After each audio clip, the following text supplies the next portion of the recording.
আগে সন্তান ঈদ উদযাপন করতে এসে দেখলেন বিভিন্ন প্রিন্ট মিডিয়া, ইলেকট্রিক মিডিয়ায় আপনারা চমৎকার করে ফলাও করে প্রকাশ করেছেন যে ঈদ হত্যাকাণ্ডের সাথে একাধিক লোক জড়িত ছিল।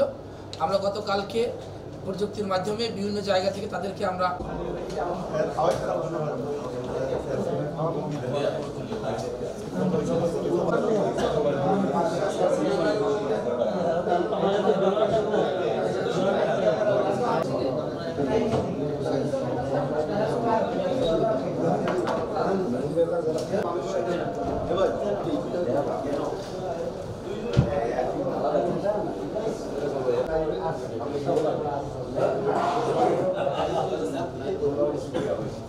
হয়েছে একটা লোক কতটা রিভেঞ্জ হলে একটা মানুষকে হত্যা করে আবার হত্যা ডেড বডিকে আবার আলাদা গুম করে রাখে।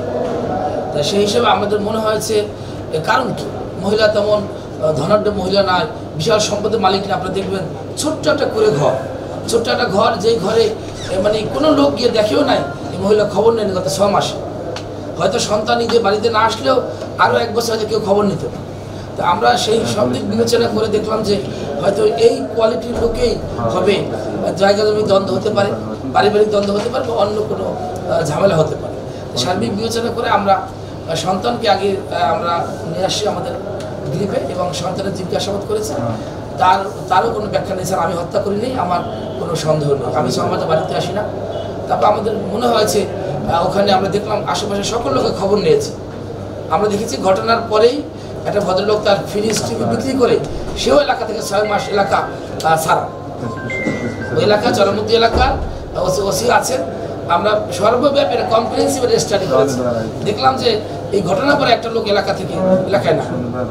আমাদের সন্দেহ আরও বাড়লো, এবং কোথায় আছে কীভাবে আছে কোনো ডিটেলস, পুরো ফ্যামিলিতে ডিটেলস। তাই আমরাও তথ্য প্রযুক্তির সহায়তা নিয়ে তাকে অ্যারেস্ট করার পরে মোটামুটি সমস্ত সেই ঘটনা আমাদের উন্মোচন হয়েছে।